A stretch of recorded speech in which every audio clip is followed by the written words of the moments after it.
Through the tunnel across the plateau, 50 kilometers, we're there. They're coming again!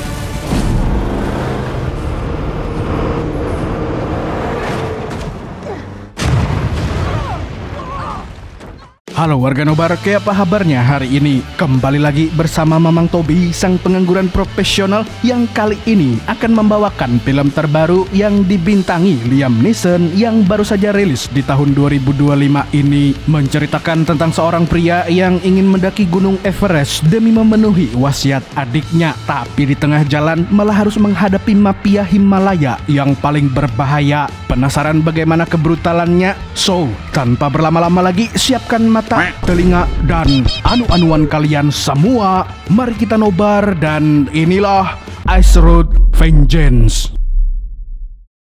Kisah dimulai dengan memperlihatkan seorang pria bernama Mike yang sedang panjat tebing. Meskipun punya encok, ternyata dia bisa sampai ke atas dengan keamanan seadanya.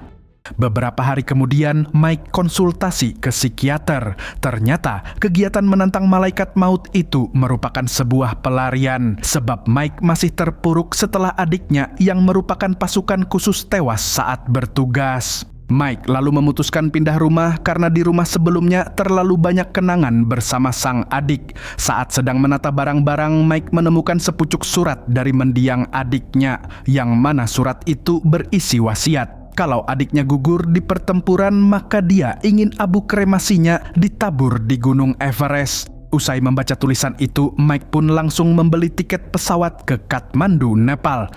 Di sisi lain, seorang mafia bernama Rudrayash yang sepertinya kalau dilihat dari wajahnya cocok nih kalau kita panggil dia Samidi, terlihat sedang membacot tentang proyek bendungan yang akan dia bangun di wilayah Kodari. Katanya dengan adanya proyek ini maka akan membangun lapangan pekerjaan baru untuk penduduk setempat. Agak nggak percaya karena biasanya ujung-ujungnya rakyat malah jadi budak di tanahnya sendiri.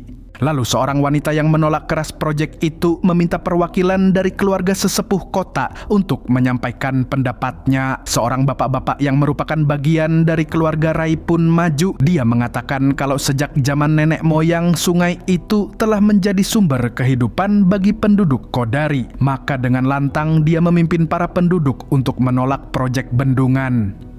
Sementara itu, si sesepuh kota yang ditunggu-tunggu masih dalam perjalanan dengan menaiki bus. Akan tetapi, di tengah perjalanan tiba-tiba ada truk besar yang menghadang jalan. Truk itu pun tidak mau mengalah dan terus mendorong bus sampai akhirnya terjun ke jurang.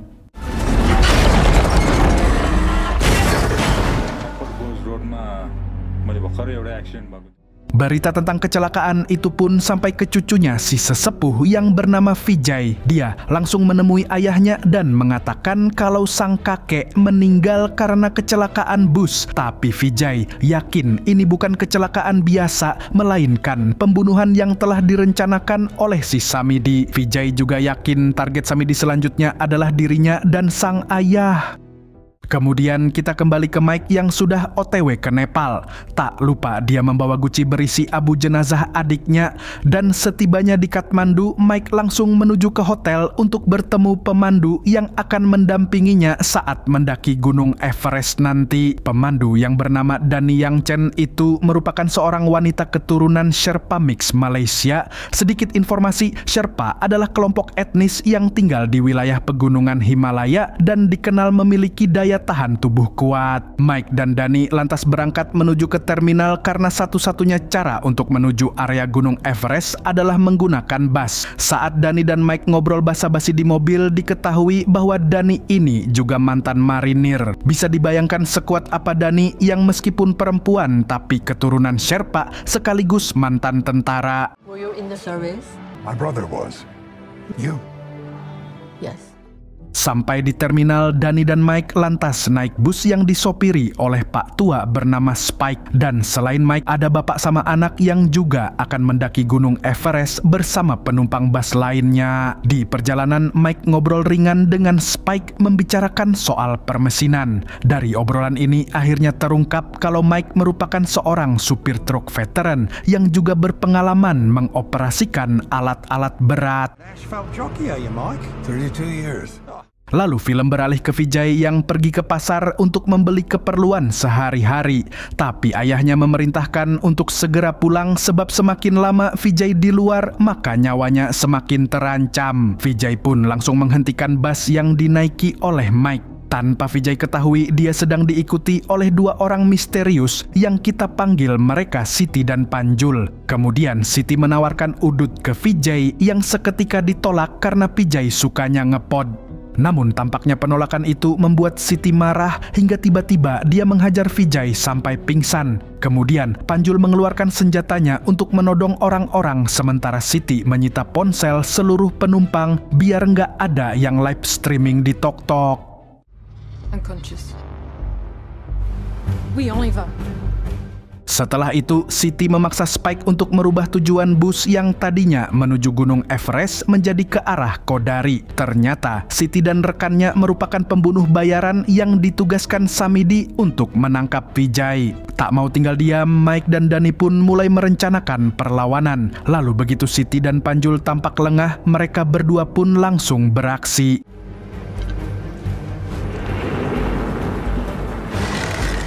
Sebagai orang yang terlatih gelut, tentu Dani bisa menghabisi dua pembunuh itu. Tapi yang tak disangka-sangka, Mike ternyata juga ahli dalam bela diri. What have you done?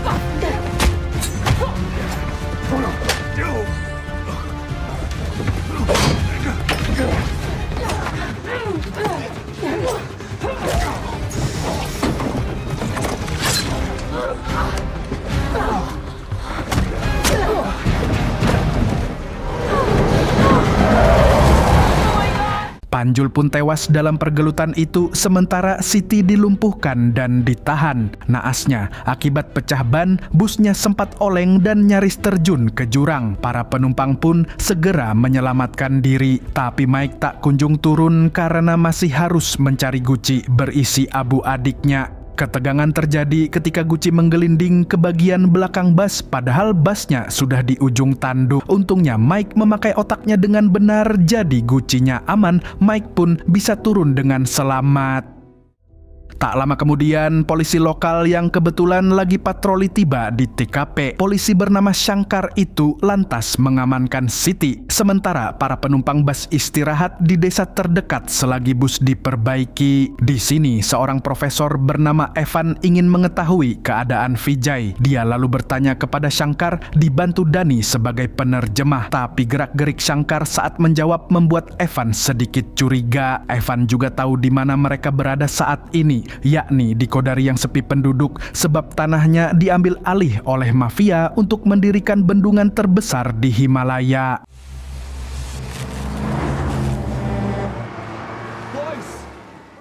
Tak lama, bus pengganti tiba, lalu para penumpang dialihkan untuk melanjutkan perjalanan menaiki bus tersebut. Namun, Evan menolak ikut karena dia memikirkan berbagai kejanggalan dari kedatangan Shankar di TKP bus. Dia juga mencurigai sebuah gudang yang dijaga ketat oleh polisi bersenjata. Kecurigaan Evan benar karena di dalam gudang itu Vijay tengah disandra. Samidi pun datang secara khusus untuk mengintimidasi Vijay agar memberitahu keberadaan ayahnya. Namun, Vijay bersikeras tak mau buka suara. Alhasil Samidi pun kesal lalu menyerahkan pemuda itu kepada Shankar. Nah, di sini terungkap bahwa ternyata Shankar merupakan polisi korup yang menjadi anggota mafia di bawah kepemimpinan Samidi.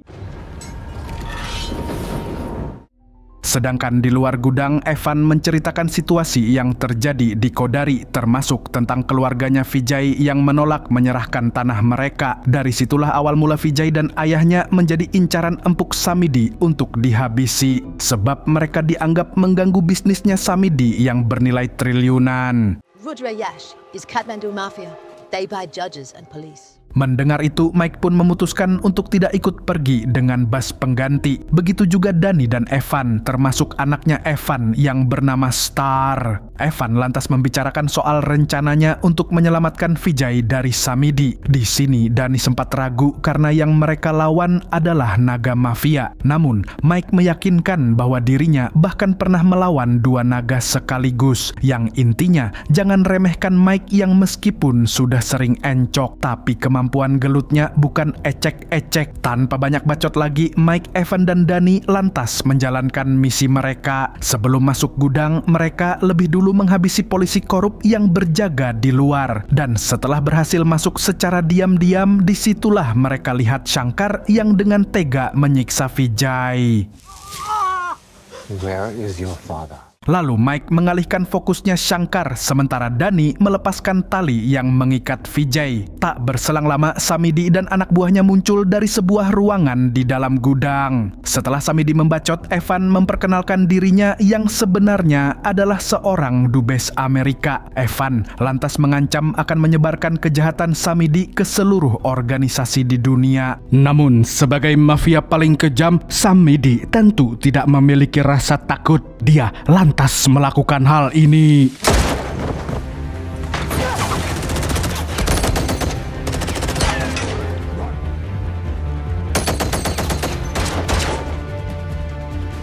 Ternyata, selain jago gelut, Mike juga jago menembak. Setelah menghabisi beberapa anak buah Samidi, Mike cepat-cepat menyusul Danny dan Vijay. Mereka pun buru-buru pergi naik bus yang dikemudikan oleh Spike. Nah, Samidi CS memblokir jalan mereka dan menembak ke arah bus secara brutal.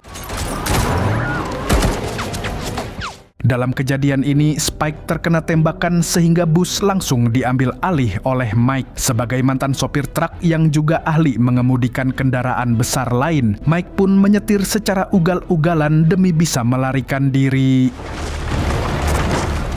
Give me a blade! A knife!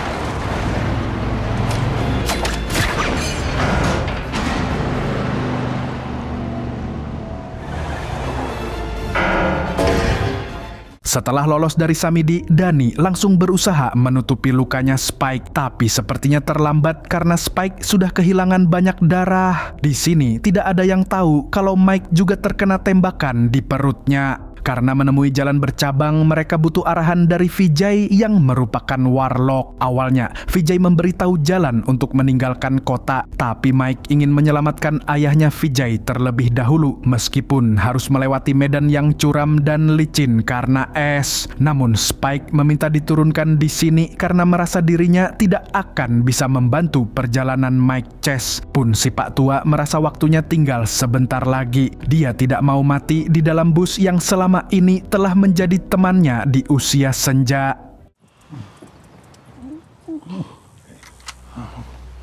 Better than one, I suppose.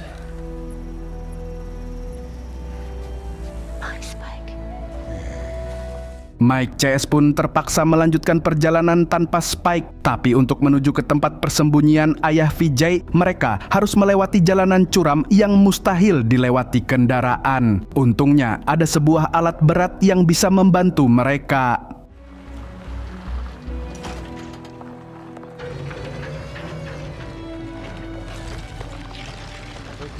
No hands. Piece of cake. Saat mereka pikir mereka telah berhasil, tiba-tiba alatnya bermasalah. Sontak hal itu menimbulkan kepanikan sebab mereka kini terancam terjun bebas. Satu-satunya cara adalah dengan melepaskan tali yang menahan bus. Namun, butuh keahlian besar untuk mengendalikan bus yang melaju dalam kecepatan tinggi. Dan Mike adalah ahlinya.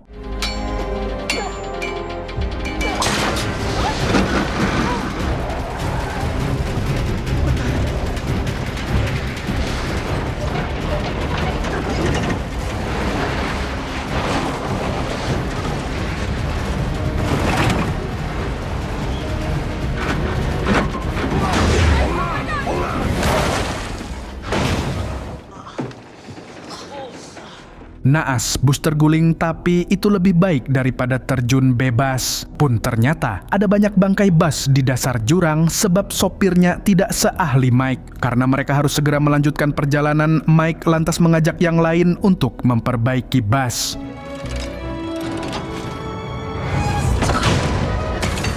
Sementara di lain tempat, Samidi CS menemukan keberadaan Spike yang lagi sakaratul maut. Lalu Samidi menanyakan keberadaan Vijay, tapi Spike tak mau memberitahu. Alhasil, Shankar membantu Spike agar lebih cepat bertemu malaikat maut.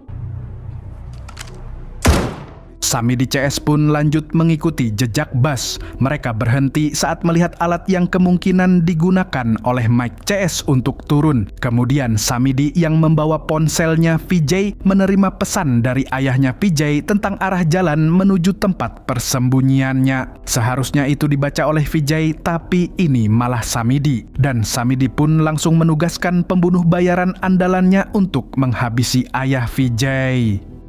Di sisi lain, Mike CS sedang berusaha memperbaiki bus, dan untuk menghidupkan bus mereka butuh mesin dari bangkai kendaraan lain. Di sini, Mike menggunakan kecerdasannya sebagai alumni teknik mesin, dan tak butuh waktu lama, bus pun akhirnya bisa digunakan kembali.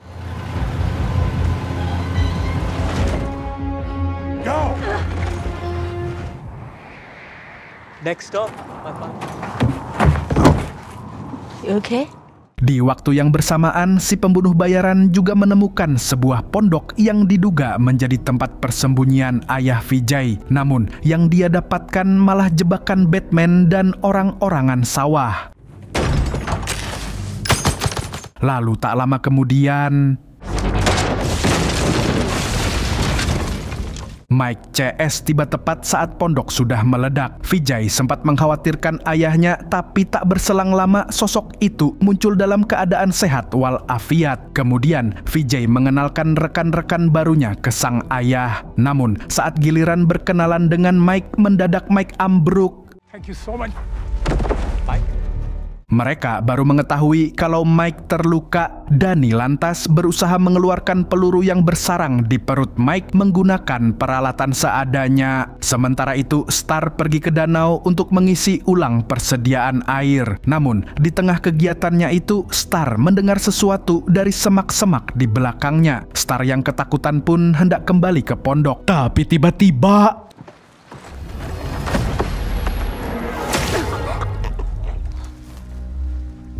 ternyata pelakunya adalah polisi korup yang sudah pasti komplotannya Samidi. Terus polisi mana lagi yang bisa dipercaya? Setelah kembali ke pondok, Star yang sempat trauma kini meminta untuk diajari gelut oleh Danny. Karena bagaimanapun juga perjalanan mereka masih panjang dan Star ingin membekali diri dengan jurus-jurus gelut.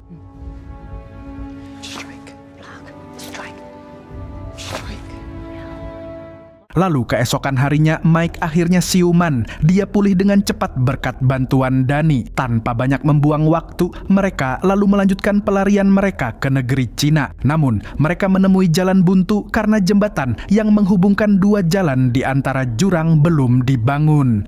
Di sisi lain, Samidi CS tiba di pondoknya Vijay tak lama setelah Mike CS pergi. Namun Samidi yakin Mike CS tidak bisa lari sebab mereka butuh jembatan untuk sampai ke Cina. Tapi Samidi terlalu meremehkan Mike karena sekarang Mike dan lainnya memanfaatkan kren dan alat berat milik proyek jembatan untuk menyeberangi jurang. Di saat yang bersamaan, Samidi CS juga sampai di lokasi tersebut. Alhasil, Mike CS harus bergerak lebih cepat sebab kini berpacu dengan waktu. Namun, ketika bus mulai berpindah melewati jurang, ayahnya Vijay malah tidak ikut dan memilih untuk menghadapi Samidi.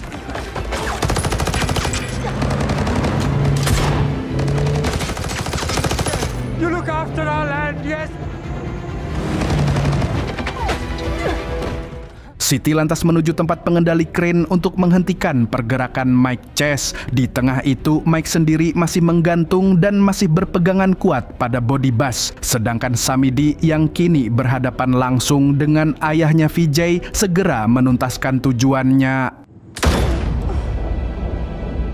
Sayangnya, dalam aksi tembak-tembakan brutal itu, Dani terkena sasaran peluru. Begitu pula ayahnya Vijay. Namun Samidi masih belum puas. Dia pun memerintahkan anak buahnya termasuk para polisi korup untuk menghabisi Vijay dan rekan-rekannya.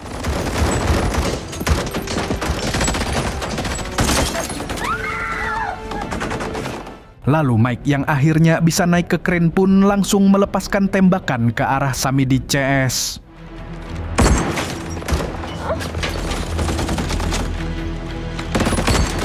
Namun, karena Siti mengendalikan kren, bus pun kembali ke tanah yang sama dengan yang dipijaki Samidi CS. Ketika yang lain beradu tembak dengan Samidi CS, Mike melakukan aksinya masuk ke ruang pengendali.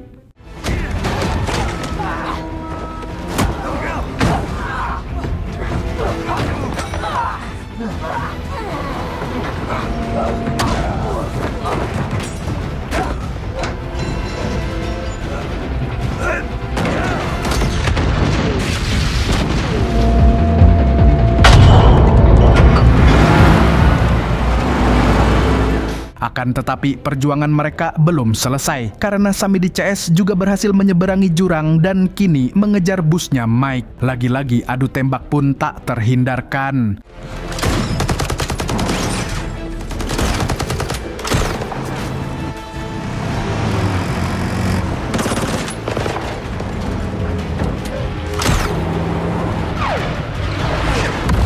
Tebing yang akan mereka lewati juga diruntuhkan sehingga Mike nyaris tak bisa masuk ke terowongan. Belum lagi saat melewati terowongan mereka dihadang gangster yang memasang bom dinamit.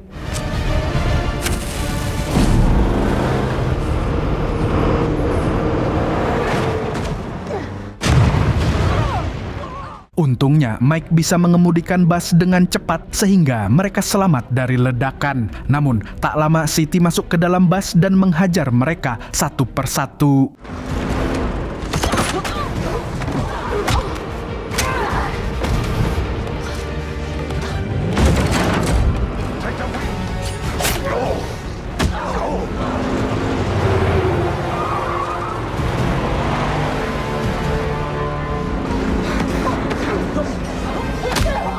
Dani yang sempat terluka lantas bangkit untuk menghajar Siti. Di sisi lain, Shankar juga berhasil masuk bus sehingga Mike langsung by one dengan Shankar, sementara Vijay mengambil alih kemudi.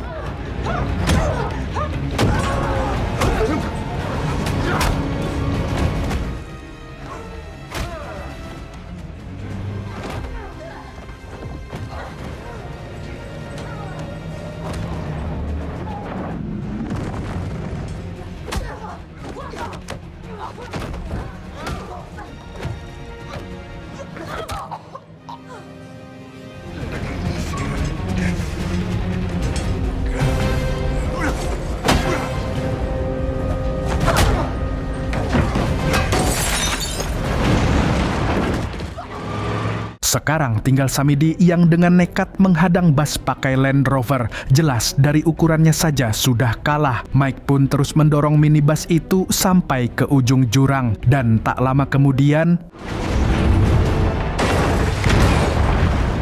di sini kita bisa lihat meskipun kelihatannya sopir bus biasa, tapi Mike bisa menghabisi Samidi dan anak buahnya. Dan dengan tewasnya Samidi, Mike CS pun melanjutkan perjalanan dengan tenang. Singkat cerita, mereka tiba di negeri Cina dan disambut tentara Cina yang menjaga perbatasan.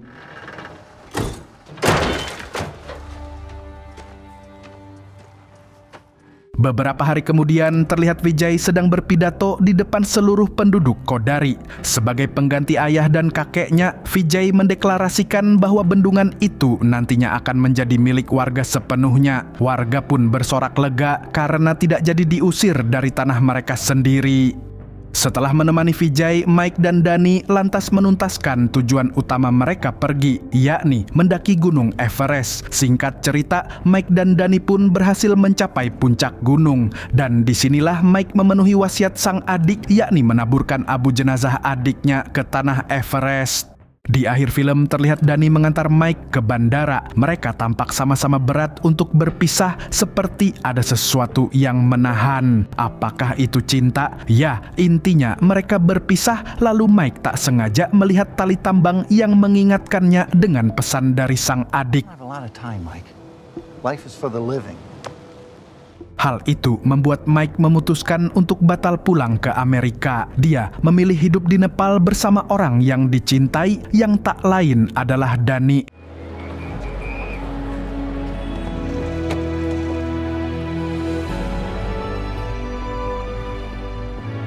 Dan film pun tamat dengan penuh makna. Dari film ini kita belajar, tuntutlah ilmu sampai ke negeri Cina walaupun orang Cinanya malah pada kuliah di BINUS. Buat warga Nobar semua yang stay sampai detik akhir ini, jangan pernah malu-malu untuk tinggalkan komentar di video-video Nobar. Push juga like-nya dan share videonya ke siapa aja lah. Oke, segitu dulu dari Mamang Tobi, sang pengangguran profesional mewakili orang-orang yang ya isi sendirilah. Sampai jumpa di video-video selanjutnya. Nah, kalau begitu Burung Kuntul pamit undur diri. Tambuk nih